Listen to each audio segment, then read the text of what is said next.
Mulliken. We're here at the gathering in Orlando, Florida, 2015. I'm here with Beth Cossin. Beth, your passion is this theme of justice. And when people hear that word, especially in America today, some people are all in and some people are a little hesitant. They're not really sure what you mean by that. So just tell our audience, when you're talking about justice, what's beating in your heart on that subject?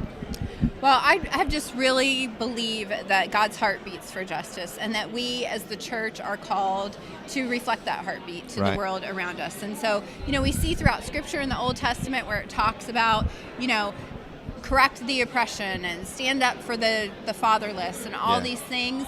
And they all emanate out of God's heart for justice. But and we as the Wesleyan Church, we started out that way. Right. And those are our roots. When 5 archbishops said, this is enough, and we must take a stand when it comes to the issue of slavery. And so it's our story, and it's part of who we are, to look around and to see the injustice and to be a church that says, we've got to stand in that gap of injustice. And we did it well for a while. We were in the city, and we were with the poor, and we helped women get the vote. We were advancing issues around gender. We were at the Native American reservations doing great work.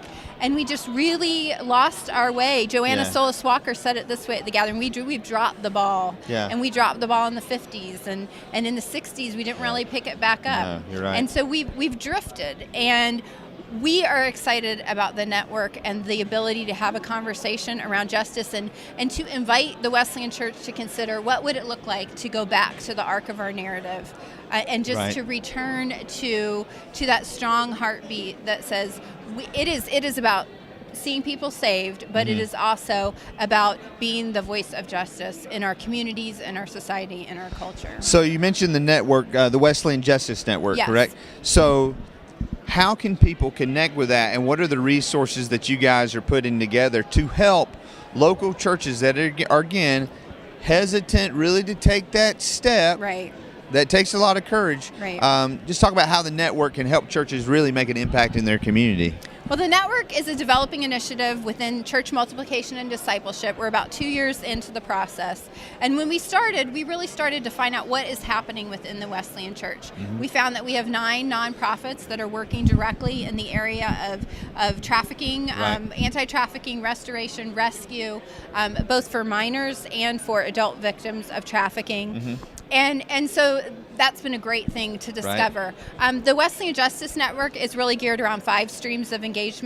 And that's trafficking, orphans and vulnerable children, ethical consumption, gender-based violence, and then the Wesleyan Church is very committed to seeing immigration reform happen. And so I serve on the Immigration Connection leadership team. There's been great collaboration there because so many of these issues of injustice affect immigrants disproportionately. And so we want to help see that nexus stop and help to stand in the gap there.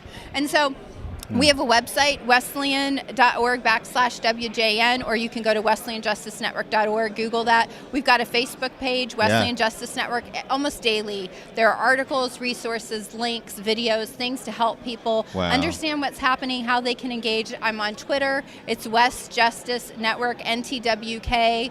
And a lot of times, sometimes I'll get a notice that, hey, we need people who live in South Dakota to call their congressman to make sure that they're going to pass this piece of legislation that's going to protect victims of trafficking. And so I'll tweet that out. And so we want to continue to build our social media presence because a lot of these issues of injustice happen very quickly. And so we need to be able to respond quickly. On the website, there's tons of resources for how to engage in those streams. First book you should read, some sermons that we're uploading for pastors around our denomination who are talking to these things, events they can register for. And so there's tons of resources on the website as well. So Wesleyan.org/WJN. WJN, I did think. I get my alphabet mixed up sometimes. But listen, if you're watching this, you hear the passion in Beth's voice. All it is a website, but it's a first step, maybe for you and your church, to really have an impact, to recapture the roots that makes us Wesleyan. So thanks to Beth for joining us. Thanks to you for joining us. I'm Heath Mulliken, and we'll talk to you soon.